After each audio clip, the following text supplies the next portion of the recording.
রোজার মাধ্যমে তাকওয়া অর্জন করো। তাকওয়া মানে গুনাহ থেকে বাঁচা, রোজা মানে খানার থেকে বাঁচো। এরে আল্লাহর গোলাম, রোজার মাধ্যমে বান্দা তুমি নিজেকে কন্ট্রোল করে নাও। একটা রোজার দাম কত?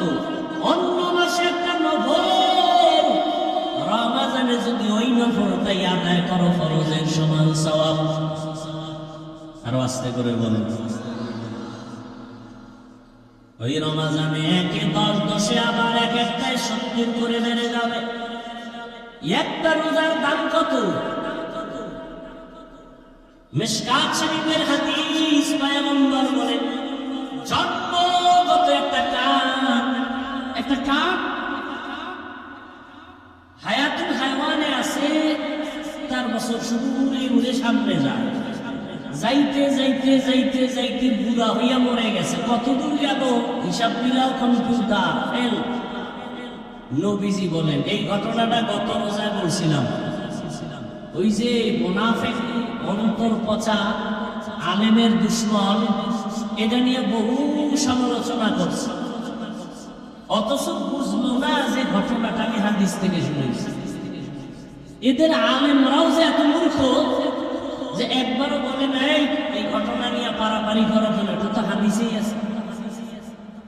এতটা হিংসা অন্তরে জমা যে আমি এই ঘটনাটা গত রোজায় বলছি যে একটা রোজার মূল্য কত। একটা কাক যদি উঠতে থাকে খোলা আকাশে, উঠতে উঠতে 1000 বছর দাঁড়ায়, কত দূর যায়? এত দূর যায় যে হিসাবে মিলবে না। ঠিক তেমনি ভাবে একটা রোজা দাঁড়ায়, এক রোজার বরকতে জাহান্নাম থেকে অত পেছনে চলে যায়। রাসূলের হাদিস।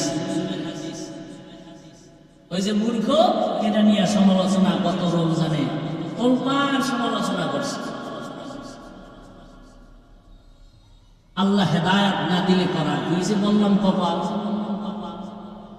যুবক বাবার একটা কথা মনে রাখবা, পারলে লিখে রাখলে ভালো হবে। আমি তো আমার মন থেকে বলি না, কথাগুলো খুব ওজনওয়ালা কথা।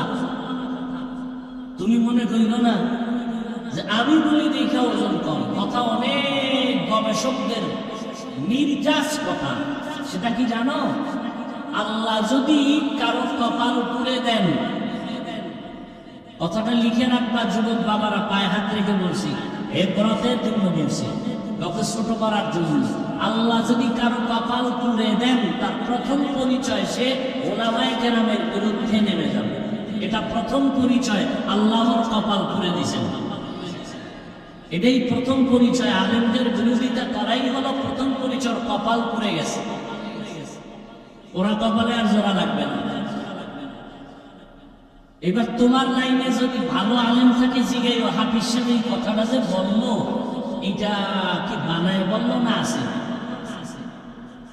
তা তোমার হুজুর যদি এলেমওয়ালা হয়, তাহলে বুঝে ফেলবে, বলে ফেলবে, হ্যাঁ এটা হাদিসের একটা কায়দায় কুলিয়া। من يرد الله به خيرا يفقهه في الدين اتقيتن فلا تخضعن بالقول فيطمع الذي في قلبه مرض وقلن قولا معروفا। আবার কোন কথা কয়ে পেছে বলি, জিগাইলাম আপনার সাহাবীদের মধ্যে দামি কে? আব্বা জানের নাম না বলে ওমরের নাম বলেছেন। নবীও বুঝে শুনে একটু ঘুরায় বলছেন, ও আয়েশা জানুনি ওমরের দাম কত? আকাশের দিকে নক্ষত্রগুলো দেখো, নক্ষত্রগুলো যেমন অগণিত, আমার ওমরের আমলটাও তেমন অগণিত আমল। বাবার নামটা কইল না, ভিতরে ভিতরে একটু খুঁতখুত করতেছে। কি করি? জিগাইলাম বাবার নাম ওনার জন্য, কইল না। এখন কি করা যায়? নবীও কয় না, আম্মা জানো সাহস পায় না, নবীও কিছু পায় না, চুপ। আম্মা জান এক পর্যায়ে বলেই ফেললেন, আর ভিতরে রাখতে পারলেন না। আমার আব্বা জানের নাম নাই। তোমার বাবা আবু বকর বলে, হ্যাঁ তোমার বাবা আবু বকর নামটা তো স্পেশাল, সেটা তো আলাদা স্পেশাল। বছরে 12টা মাস, 4 মাস হলো দামি, রজব, জিলকাদা, যুলহিজ্জা, মুহররম, রমজান 2। আল্লাহ কয় এটা তো স্পেশাল। আবু বকরের নামটা কেন বলি নাই? আবু বকর আমার স্পেশাল সাহাবী। কেমন সাহাবী জানো? সারা দুনিয়ার আমার উম্মতে মুসলিমার নেক আমল যদি এক পালায় দেন, আমার আবু বকরের মাত্র 2টা আমল যদি ভিন্ন পালায় দেও, আমার আবু বকরের 2টা আমলের পাল্লা ভারী হয়ে যাবে।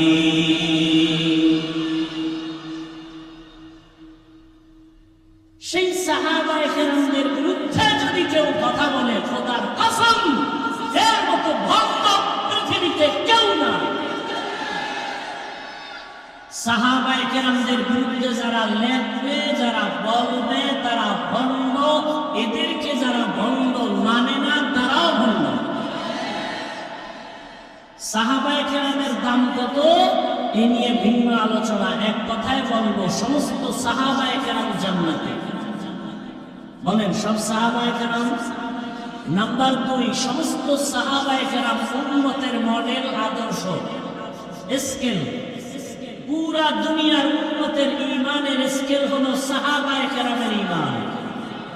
অতএব সাহাবায়ে কেরামদেরকে যদি কেউ বলে আমরা সত্যের মাপকাঠি, মিয়ারে হক মানি না, আল্লাহর কসম, আল্লাহর কসম, আল্লাহর কসম, ওয়াল্লাহি বিল্লাহি তাল্লাহি, সে ভণ্ড, রাসূলের দুশমন, ইসলামের দুশমন, ইহুদিদের পা চাটা গোলাম।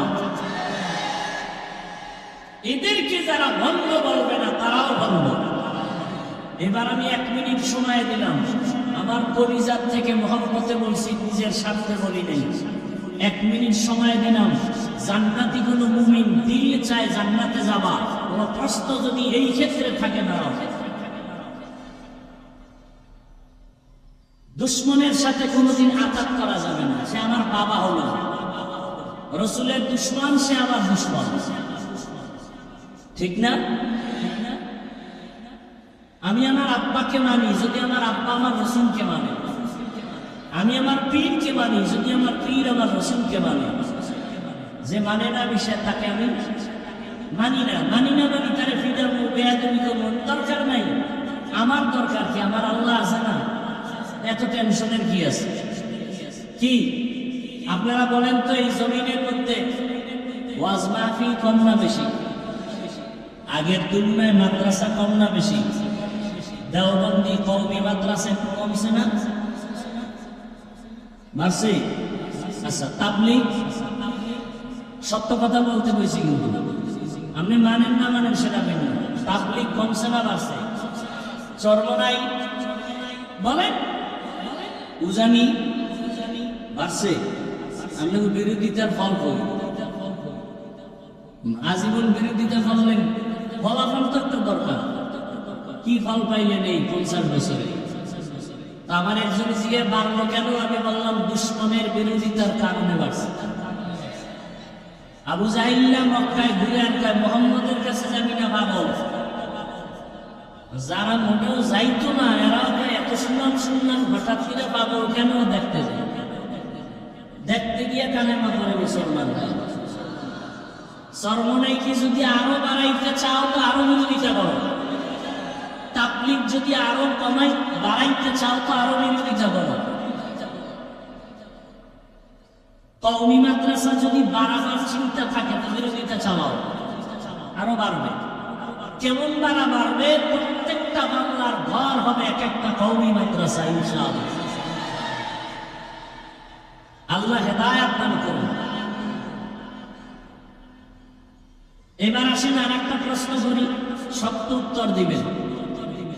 তাবলীগের দ্বারা, কওমি মাদ্রাসার কারণে, দেওবন্দীদের কারণে, চরমনের কারণে, উজানির কারণে আমার দেশের কি পরিমাণ মানুষ বেনামাজি হয়েছে? যুবকেরা বলো, বাবা তুমি আমাকে তোমার উল্টা সাইডের মানুষ মনে করো কেন? তোমার আল্লাহ আমার আল্লাহ তো এক, তা তুমি আমাকে ভিন্ন মনে করো কেন? তোমার অন্তর এত পচা কেন? তোমার নবী আমার নবী, তোমার কোরআন আমার কোরআন, কাবা, ধর্ম, কালেমা, তুমি আমাকে আলাদা মনে করো কেন? কি বিষয় কি? আমি পাঁচকুল্লি মাথায় দিছি, অন্য টুপির বিরুদ্ধে তো বলি নাই, তুমি আমারটার বিরুদ্ধে বলো কেন?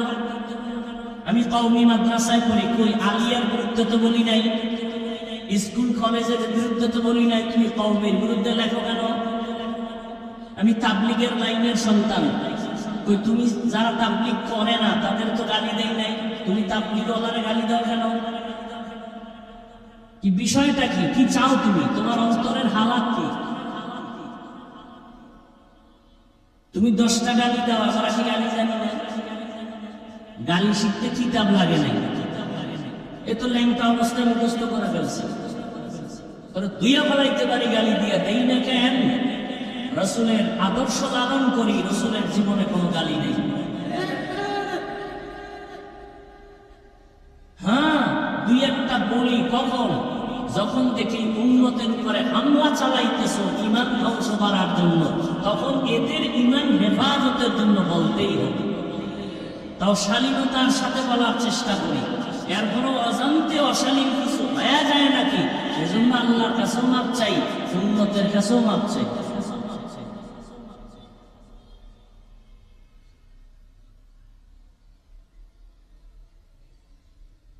আল্লাহ সবাইকে হেদায়েত দান করুন। রমজানুল মুবারক বড় দামি এক মাস, তাকওয়া অর্জন করাই হলো মূল কাজ। তাকওয়া মানে আল্লাহর ভয়। ও আল্লাহর বান্দারা, এখানে আমি যদি প্রশ্ন করি আপনারা আল্লাহরে ভয় করেননি, সবাই হাত উঁচু করে বলবে আপনাদের থেকে বেশি ভয় করি, সবাই বলবে। অথচ এখানে এমন আল্লাহর আশিক আছেন যারা ফজর করেন নাই, যোহর করেন নাই, আসর করেন নাই, মাগরিব করেন নাই, এশার নামাজও করেন নাই। ময়দানে এশার নামাজ চলতেছিল, আমি এখানে নামাজ পড়লাম, রাস্তায় বহু আল্লাহর বান্দারা নামাজ না পড়ে বিড়ি টানছে। মনে আসেনি কপালের কথা? একটু আগে বলছি কপাল, কপাল যদি পুড়ে যায় আমি কেন? রহমতের নবীও যদি বয়ান করে কপালে কালেমা আসবে না। আর কপাল যদি খুলে যায়, নবীকে জবাই করতে এসেও সে কালেমা পড়ে মুসলমান হয়ে যায়। ও যুবকেরা, কপাল পুড়িস না রে বাবা। তাকওয়ার বয়ান করা সহজ, অন্তরে তাকওয়া ঢুকানো বড় কঠিন। এর নবীর আশিক, আল্লাহর ভয় করে জমা করার মানে কি? নামাজ পড়ে না সেও বলে আমি আল্লাহকে ভয় করি। আসলে আল্লাহকে ভয় করার মানেটা কি? قال النبي صلى الله عليه وآله وسلم اتق المحارم تكن أعبد الناس। হারাম থেকে বেঁচে থাকো, তাহলে তুমি আল্লাহর কাছে বড় দামি হবে মানুষের মধ্য থেকে। যদি তাকওয়া অর্জন করতে পারো, তাকওয়া মানে বেশি বেশি জিকির করার না, তেলাওয়াত করার নাম তাকওয়া না, বেশি বেশি নামাজ পড়ার নাম তাকওয়া না। তাকওয়ার মূল স্লোগান হলো আল ইহতিরাজ আনিল মাসিয়া, গুনাহের থেকে বেঁচে থাকার নাম হলো তাকওয়া। রোজার সাথে তাকওয়ার কানেকশন খুব গভীর। রোজা মানি ছেড়ে দাও, তাকওয়া মানি ছেড়ে দাও। কি ছাড়বো? রোজাদার পানাহার ছেড়ে দাও। কি ছেড়ে দাও? তাকওয়া মানি গুনাহ ছেড়ে দাও। রোজা মানি বাঁচো, তাকওয়া মানিও বাঁচো। বলে কিসের থেকে বাঁচবা? ও রোজাদার, স্ত্রীদের থেকে বাঁচো, খানা দানার থেকে বাঁচো। তাকওয়া মানি গুনাহ থেকে নিজেকে বাঁচাও। এই তাকওয়া অর্জন করা মানে গুনাহ থেকে বাঁচিয়া থাকা। যেই বান্দা আল্লাহকে ভয় করবে, ওই বান্দা কখনো অন্যায় করবে না, আল্লাহর বিরুদ্ধে যাবে না। এর নাম হলো তাকওয়া। আর এই তাকওয়া যারা অর্জন হবে, এর নাম মুত্তাকি। আল্লাহ বলেন, মুত্তাকিদের জন্য দুনিয়াতে আমি পুরস্কার দিব 6টা, আখিরাতে দিব 2টা। আখিরাতের 1 নম্বর পুরস্কার বিনা হিসাবে জান্নাত, দ্বিতীয় পুরস্কার হলো পর্দা ছাড়া ডাইরেক্ট আমার আল্লাহর সাথে তাকওয়াওয়ালার সাথে হবে মুলাকাত। হর কে দারত খৌফে হাকদার দিল মাদাম জন্নাতুল মাওয়াতে হাদুরা মাকাম জুজবা হাকচি জেম খাজ ইনসুজা ফজলে ওয়া মস্তি দর জুমলা জাহান।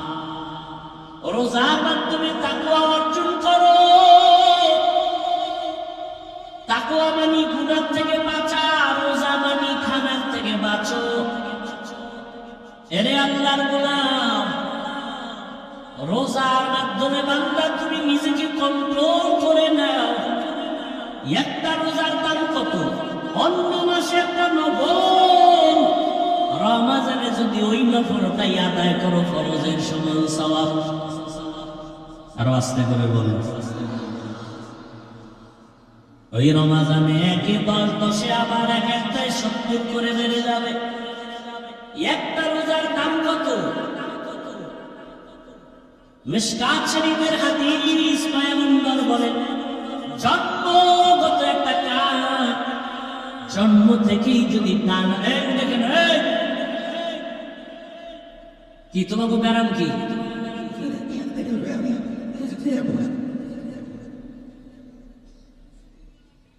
ওনার ব্যারাম থাকলে ভিতরে ঢুকছো কেন? আমার বউ আল্লাহর বান্দারা বাইরে দাঁড়ানো, ফাঁকে ফাঁকে বিড়ি টানবে গাইয়া আবার বয়ান শুনবে। তোমরা এগুলো আগে কাতারে দাঁড়াইতা, ভিতরে ঢুকে ডিস্টার্ব করো কেন? বয়ান কি এটা মাস্তানি করার জায়গা নাকি?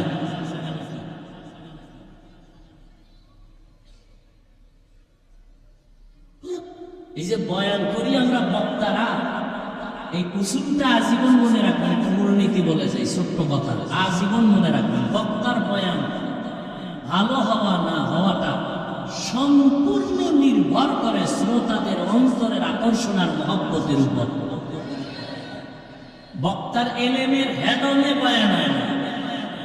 বহু এলেম ওয়ালার মাইকের সামনে কথা বলতে, আরে আমরা ভালো বয়ান করি, কত জনের মানুষ এত কষ্ট পায় যে এত সুন্দর বয়ান করে, আজকে এখানে বয়ান ভালো হয় না। এই বয়ান ভালো হওয়া না হওয়া সম্পূর্ণ নির্ভর শ্রোতাদের কলবের মহব্বত আর আকর্ষণের মধ্যে। আল্লাহ তো দয়া করবেনই, ভিন্ন কথা, আর ইখলাস তো থাকতেই হবে। আমি তো বলছি না আমার বয়ানে বাদ মাগরিব লেখা আছে না? বাদ মাগরিব লেখা আছে। হ্যাঁ, একটা কাক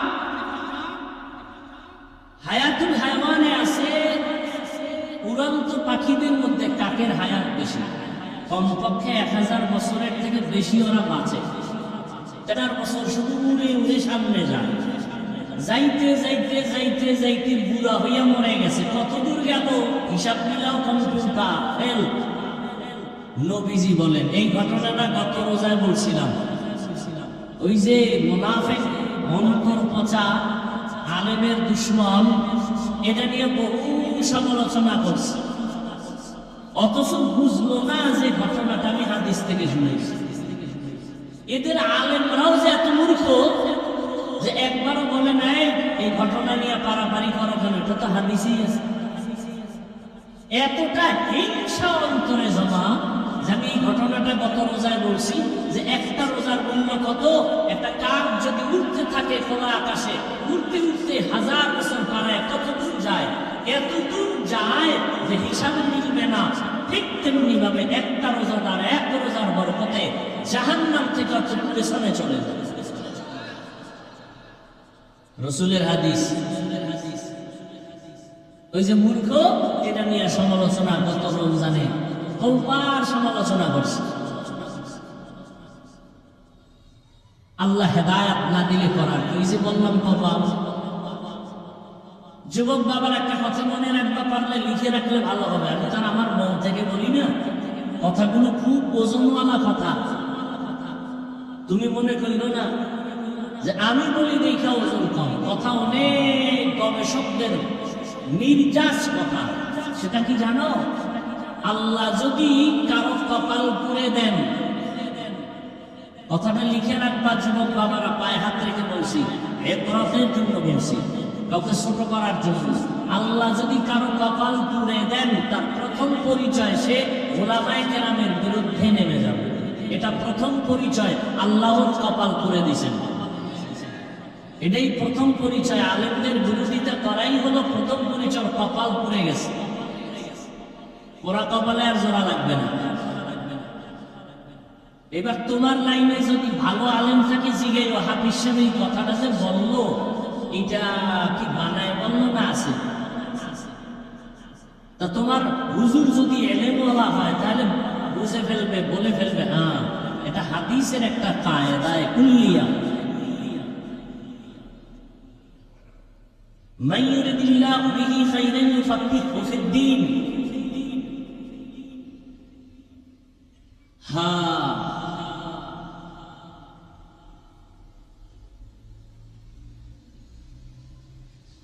সাহাবায়ে কেরামদের অনুসরণ, আল্লাহ রসুলের অনুসরণের এই প্যান্ডেল বয়ান।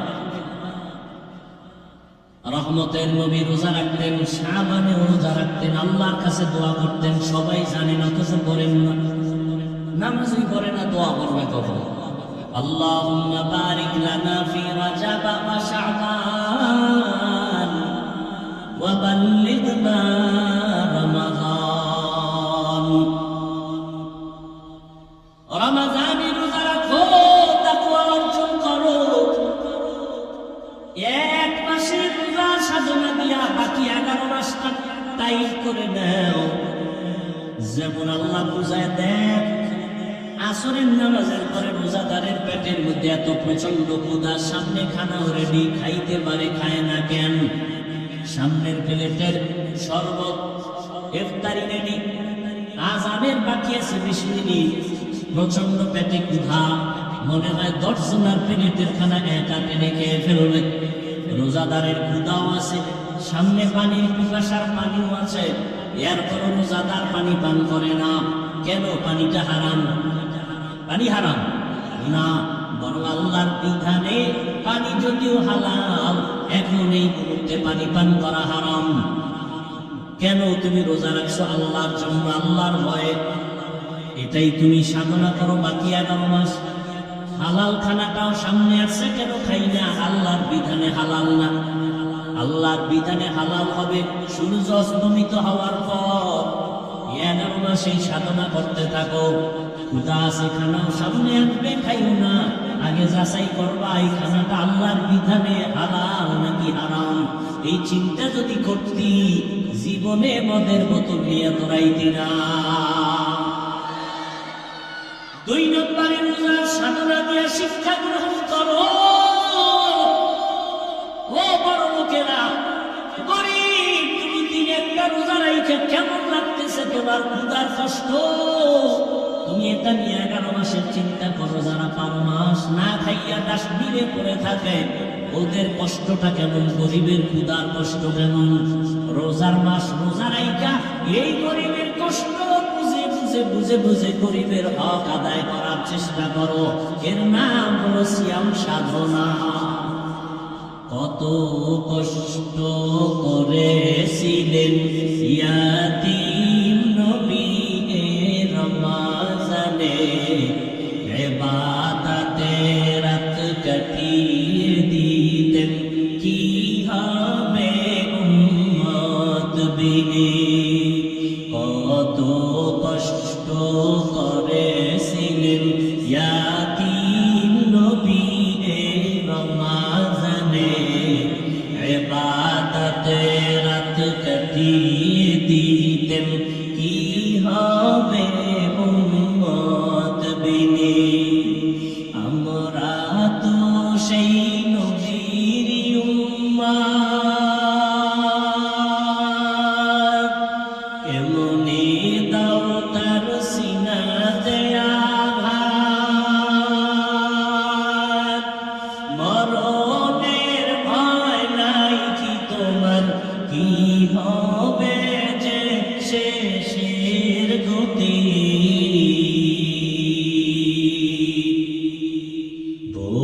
বলবো না ভোলা যায় নাকি মাহে রমজানের স্মৃতি, বলবো না ভোলা যায় নাকি মাহে রমজানের স্মৃতি।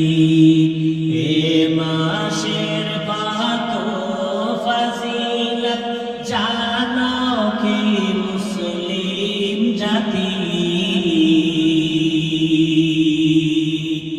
বলবো না ভোলা যায় নাকি মাহে রমজানের স্মৃতি, বলবো না ভোলা যায় নাকি মাহে রমজানের স্মৃতি। আল্লাহর সেই পবিত্র কালাম মহাগ্রন্থ আল কুরআন, কি মহিমা এ মাসে হয়েছে তার আগমন।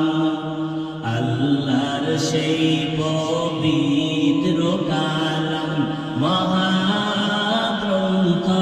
আল কুরআন, কি মহিমা এ মাসে হয়েছে তার আগমন। এক নেকে শতুর রহমান, দেন নফল ফরজ সমান, রহমত বরকত নাজাতের মাস জানাও আমলের বাতি, বলবো না ভোলা যায় নাকি মাহে রমজানের স্মৃতি।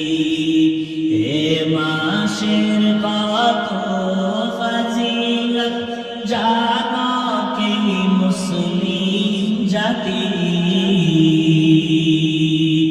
বলবো না ভোলা যায় নাকি মাহে রমজানের স্মৃতি, বলবো না ভোলা যায় নাকি মাহে রমজানের স্মৃতি। এরে আল্লাহ বান্দা, আল্লাহর কসম, 6 বছর বয়স থেকে একটা রোজাও ভাঙি নাই। আলহামদুলিল্লাহ, গাছ ভালো বলে ফল ভালো হবে। আমার 6 বছরের কন্যা একটা রোজাও ভাঙ্গে না। এক রাত্রে যদি সাহারি খাইতে না উঠাই, পরের দিন না খায় থাকে, রাত করে খাই না, রোজা না খায় রোজা।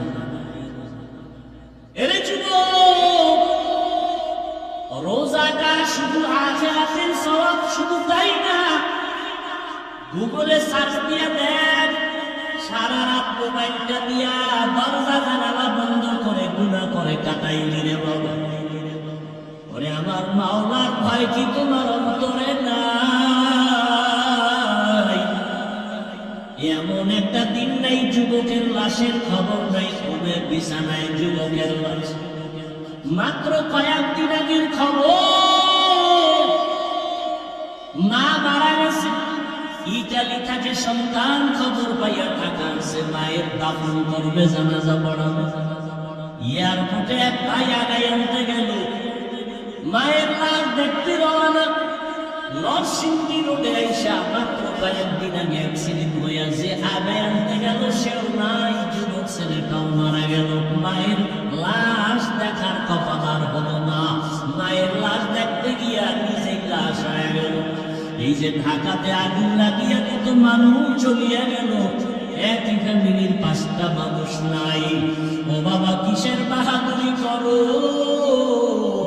ওরে তোমার কবরে তুমি যাইবা, আমার কবরে আমি যাবো রে বাবা। আমার কত বন্ধুরা কবরে চলে গেল, এখন ওর নাম্বারটাও মোবাইলে রাখি না, ও বইরে গেছে, নাম্বারও ডিলিট করে ফেলেছে। এই তো দুনিয়া। তুমি যাদের পাল্লায় পরে আজকে নামাজ পড়ো, রোজা রাখো না, দাড়ি রাখো না, একবার বড় ভাইরা দেখছনি তারা কত স্বার্থপর। একটু যদি মনে কষ্ট যায় মোবাইলটা বন্ধ করে রাখে, তোমার সাথে আর কথা বলে না। তুমি মরিয়া গেলে নাম্বার ডিলিট করে ফেলবে, তোমার কবরের কিনারায় জীবনে যাবে না। ও যুবক, কয়দিন আর বাহাদুরি করবা? তোমার মতো যুবক স্কুলে পড়ে, কলেজে পড়ে, আমি এতক্ষণ যে চিল্লাইয়া তোমাদের বয়ান করলাম একবারও কিন্তু বলি নাই হুজুর যদি না হও জাহান্নামে যাবা, তাবলীগে না গেলে জাহান্নামে যাবা বলি নাই, কওমি মাদ্রাসায় না পড়লে জাহান্নামে যেতে হবে বলি নাই। বরং আমি চাই স্কুলে পড়ো, কলেজে পড়ো, চাকরি করো, ব্যবসা করো, কোনো বাধা নাই, তবে আমার মায়ার নবীর আদর্শটারে চাইরে দিও না। বহু বেঈমানেরা নবীর আদর্শ দেখে মুসলমান হয়ে গেল।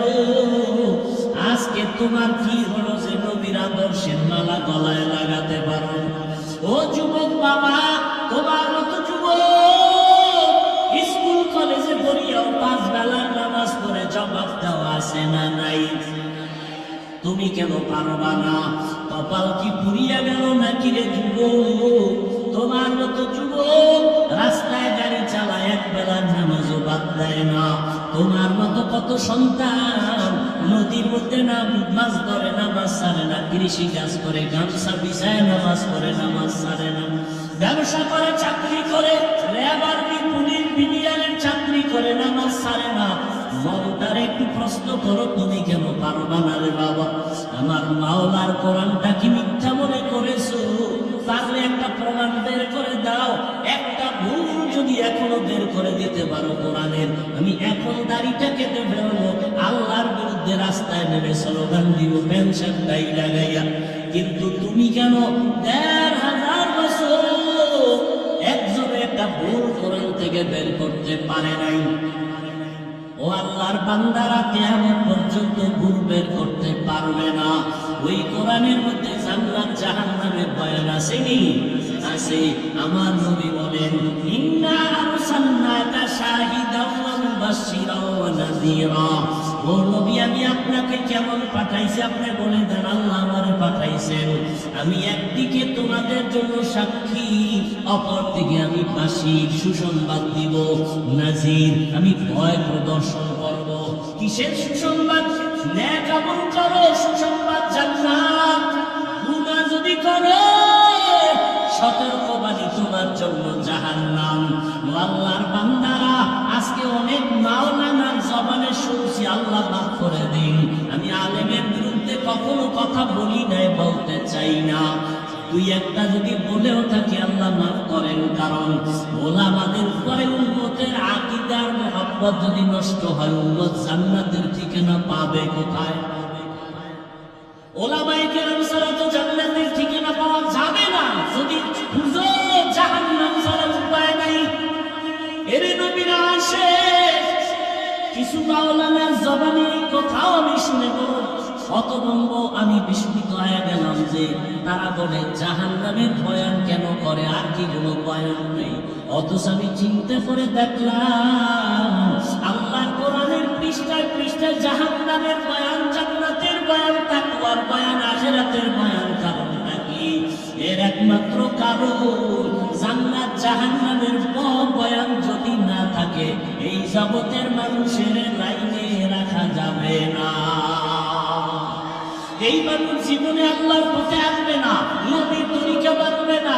আল্লাহর ভয়, জাহান্নামের আযাবের ভয় অন্তরে জমা করো। এই জাহান্নামের ভয় অন্তরে জমা করার কারণে আমার নবী পর্যন্ত আপনারা জানেন হুজুরে বসে বসে কান্না করেন।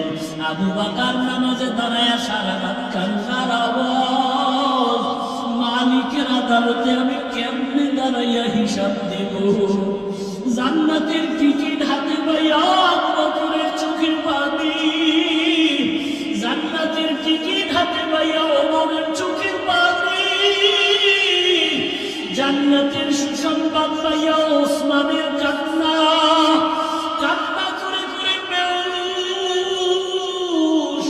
আমার আল্লাহ কোরআনে বলে, ভাববি কই? আমার আল্লাহ কোরআনে বলেন, ও মানুষ, তুই এত চোখ হারাম কেন? সুম্মা কাসাত কুলুবুকুম মিন বা'দি যালিকা ফাহিয়া কাল হিজারা আও আশাদ্দু কাসওয়া ওয়া ইন্না মিনাল হিজারাতি লামা ইয়াতাফাজ্জারু মিনহুল আনহার ওয়া ইন্না মিনহা লামা ইয়াশাক্কাকু ফায়াখরুজু মিনহুল মা ওয়া ইন্না মিনহা লামা ইয়াহবিতু মিন খাশিয়াতিল্লাহ ওয়া মাল্লাহু বিগাফিলিন আম্মা তা'মালুন। কোরআনের আয়াত স্বীকার করবি কিভাবে রে বাবা? আল্লাহ বলে, দেখ তোদের কলমটা তো নষ্ট হয়ে গেল কেন? অথচ আমি আল্লাহর আযাবের ভয়, ওরে পাথরের থেকে কান্নার পানি তাকাইয়া দেখ। আমার আল্লাহর কোরআন বলে, আল্লাহর আযাবের ভয়ে, জাহান্নামের ভয়ে পাথর কাঁদতেছে। ওরে তুই রং সিলেটে গিয়ে দেখো পাথর থেকে ঝর্ণা বাহির করে পানি পড়ে না। আল্লাহ কোরআনের আয়াত বলে কান্না করে জাহান্নামের ভয়ে। কারণ আল্লাহ সূরা তাহরীমে বলেন, মানুষের পাথর দ্বারা জাহান্নামের আগুন জ্বালানো হবে। ওয়াকুদুহান নাস ওয়াল হিজারা, আল্লাহ জাহান্নামের আগুনের ইন্ধন বানাবেন মানুষের পাথর। ও আল্লাহর বান্দারা, কিছু কিছু পাথর অনবরত কাঁদে, আবার কিছু পাথর আছে আল্লাহর আযাবের ভয়ে ফেটে যায়। আবার কিছু পাথর আছে আজকে গিয়া সকালে দেখবা সিলেটের পাথর এই জায়গায়, কালকে দেখবা আর এক জায়গায়। দর্শনে ধৈর্য যে পাথর সরাইতে পারে না, ওই পাথর নিজে নিজে দেখবা আজকে এক জায়গায়, কালকে আর এক জায়গায়। আল্লাহ কোরআনে বলেন, মিন খাশিয়াতিল্লাহ, আল্লাহর আযাবের ভয়ের ভিতরে কাজ করতেছে। একটা পাথর যদি আল্লাহর ভয়ে, আযাবের ভয়ে কান্না করে, ও মানুষ তুমি এত নিষ্ঠুর কেন? তোমার চোখে যেন পানি আসবে না। তোমার নবী কাঁদলেন, তোমার কলিজার সাহাবায়ে কেরামরা কান্না করলেন। ও নবীরা আশিক উম্মতের দল, জান্নাতের টিকিট পাইয়া এত তাদের ইলম, এত আমল, এত তাকওয়া, তারপরেও যদি তারা কান্না করেন, তোমার কপাল এত খারাপ, নিজেও কান্না করো না, কেউ যদি কান্না করে তাও পছন্দ করো না। অথচ আল্লাহর কোরআন বলে, ফালিয়াযহাকু কালিলা ওয়ালিয়াবকু কাসীরা, কম হাসো, বেশি বেশি কান্না করো। বেশি কোনো সীমানা নাই যে তুমি 2 বছর কাঁদবা, দৈনিক একবার কাঁদবা না, কান্না করো। নূহ আলাইহিস সালামের কান্না ইতিহাস করো, এত কান্না যে আল্লাহ নূহ নবীর নাম হলো আব্দুল গফফার। নূহ নবীকে কোরআন শরীফে আব্দুল গফফার বলে আল্লাহ ডাকেন নাই, নূহ নবীর কান্নার শব্দ দিয়ে ডাকছেন। আল্লাহ ডাকছেন, ইয়া নূহ, ও কান্নাওয়ালা গোলাম। কান্নাওয়ালা শব্দ দিয়ে আমার নবীরে ডাকলেন। ও আল্লাহর বান্দারা, আল্লাহর নবী কাঁদলেন, জাহান্নামের আযাবে আবার উম্মতের কি উপায় হবে? হাসরের ময়দানে কি উপায় হবে উম্মতের? ও আল্লাহর বান্দারা, হেদায়েতের মালিক আমার আল্লাহ। আবু জাহালের মতো যদি অন্তরের মোহর পড়িয়া যায়, গুনার কারণে যদি আমার মাওলা বেজার হইয়াই যায়, মা বাবার বদদোয়া কপালে লেগে যায়, শিক্ষকের বদদোয়া লেগে যায়, মুরব্বীদের বদদোয়া লেগে যায়, হাজারো বয়ানে তোমার জবানে কালেমা আসবে না। আর ওমরের মেজাজওয়ালা যদি কেউ হয়, গুনার বোঝা নিয়ে প্যান্ডেলে আসিয়া হঠাৎ করিয়া মরণের কথা, আযাবের কথা স্মরণ হলে কান্না করবে আর বলবে, ও দয়াল মালিক, জীবনে শয়তানের ধোঁকায় পড়ে কত অপরাধ করে ফেলেছি। আমার অন্যায়ের খবর আমার মা বাবা ভাই বোনেরা কেউ জানে না। ও আল্লাহ, আপনি জানার পরও রাগ করে পানি বন্ধ করেন নাই, খানা বন্ধ করেন নাই, সম্মানের জায়গা থেকে ফেলে দেন নাই। আজকে তওবার নিয়ত করলাম, মা বাবার কষ্ট দিয়ে কত অন্যায় করেছি। ও যুবক, ওই মা বাবার দোয়া ছাড়া সামনে আগাইতে পারবা না, উলামায়ে কেরামের পরামর্শ ছাড়া সামনে আগাইতে পারবা না। পিছনের গুনার কথা স্মরণ করে চোখের পানি ছেড়ে তওবা করো। আমার মাওলারে অন্তর দিয়া বলো, মাওলা,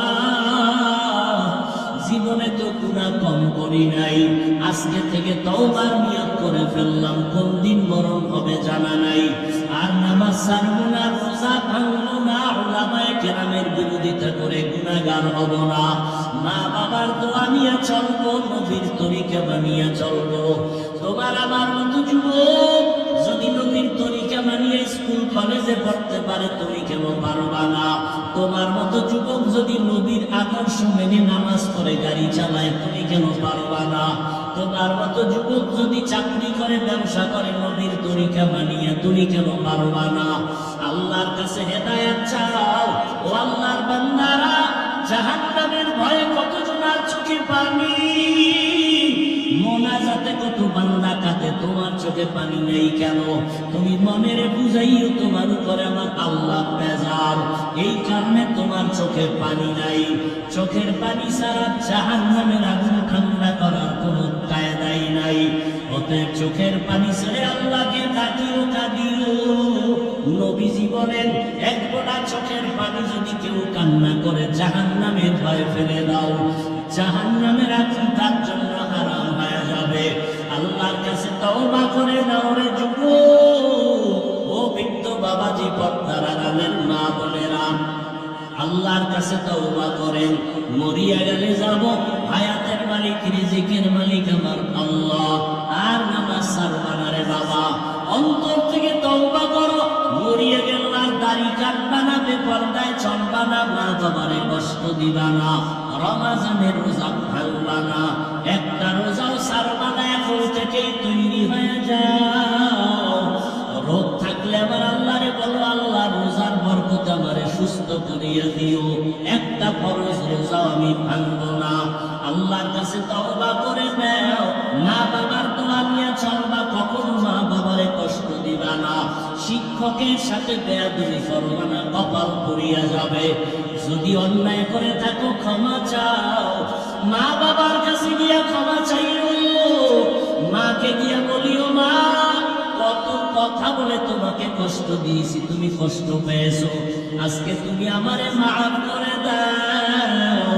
আজকে ওয়াজের প্যান্ডেলে কত যুবকেরা কাঁদলো, মোনাজাতে আমার চোখে পানি আসে নাই কেন? আমার আল্লাহ বুঝি গুনার কারণে বেজার। মা তুমি যদি মাথায় হাত দিয়ে একটু দোয়া করিয়া দেও, আমার মাওলা আমারে মাহরুম করিয়া দিবেন না। ও যুবক, ওই মা বাবার দোয়া না দিয়া গাইতে পারবি না রে যুবক। জানি নাই ময়দানে কত যুবকেরা আছো, মাকে কাঁদাইছো, তোর মা গোপনে জানি কত রাত্র কান্না করছে তোর কথার কষ্টে বলিয়ে। জানি না কে জানি কোন বেয়াদবি করিয়া শিক্ষকেরে কাঁদাইছো, জানি না কে জানি কোন কথা বলিয়া কোন আলেম ইমাম সাহেবরে কান্না করাইছো। পাও দুইটা দুইটা বলে গেল রে যুবক, এখনো সময় আছে, ক্ষমা চাও। ওরে এমন একটা দিন নাই গাড়ির নিচে, পানির নিচে, ঘুমের বিছানায় যুবকের লাশের খবর নাই। ও যুবক বাবা, পাও ধরলে কি তোমরা রাজি হবা যে আর দাড়ি কাটবা না? তোমার পায়ে হাত দিলে কি তুমি রাজি হবা যে আর দাড়ি কাটবা না, নামাজ ছাড়বা না? বলো, তাহলে আমি নিচে নাই না তোমার পায়ে হাত ধরিয়া বলার জন্য রেডি।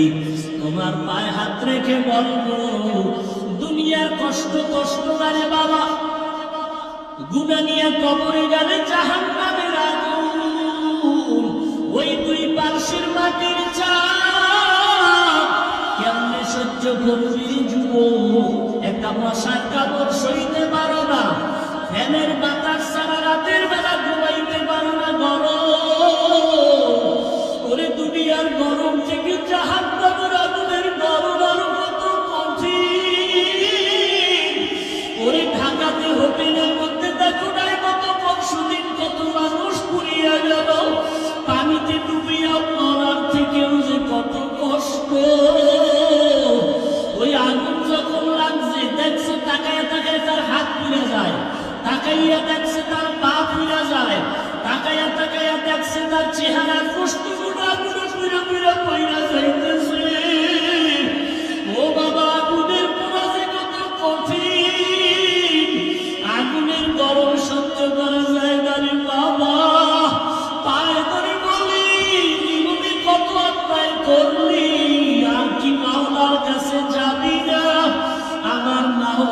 কাছে হাজিরা কে দিবি না রে বাবা, পায়ে হাত রেখে বলি আর কুটো করিস না রে যুবক, মা বাবার থেকে দোয়া দিয়া তওবা করো, শিক্ষকের সাথে বেয়াদবি করিস না রে যুবক, মুরব্বীদের সাথে বেয়াদবি করিস না রে বাবা। বরকতের মাস, তওবা করিয়া নাও। তবে আবু জাহালের মতো যাদের উপরে আমার মাওলা নাজার, যাদের উপরে মা বাবার কষ্টের অভিশাপ, যাদের উপরে শিক্ষকদের অভিশাপ, যাদের উপরে আলেম ওলামাদের কষ্টের অভিশাপ, ওরা হাজারো চেষ্টা করলে তওবা নসিব হবে না। হ্যাঁ, মা বাবা যদি মাফ করে, শিক্ষক মাফ করে, তাহলে মাফ পাইতে পারো, কারণ এটা বান্দার হক। মা বাবা যদি ক্ষমা না দেয়, আল্লাহ ক্ষমা দিবেন না, আল্লাহর ওয়াদা। শিক্ষক যদি ক্ষমা না দেয়, আল্লাহ দিবেন না। ওরে বান্দার হক নষ্ট যদি করিয়া দেখো, ক্ষমা চাও। ওরে ক্ষমা চাইলে সম্মান কমে না, বড় সম্মান আরো বাড়িয়া যায়। আল্লাহর কাছে তওবা করে নাও। ওরে জানবা বাবা দুনিয়ায় নাই, কবরের কিনারায় যাই একটু দরুদ শরীফ পড়ে সূরা ফাতিহা পড়ে কুল হুয়াল্লাহ পড়ে দোয়া করি, কান্না করি, আর আল্লাহরে বলিও দয়ার মালিক আর কোনদিন গুনাহ করব না, মরার আগে তওবা করিয়া মরতে চাই, আর নামাজ ছাড়ব না, বেপরদায় চলব না, দাড়ি কাটব না, এই জবানের দ্বারা কোনদিন কারো গীবত করব না।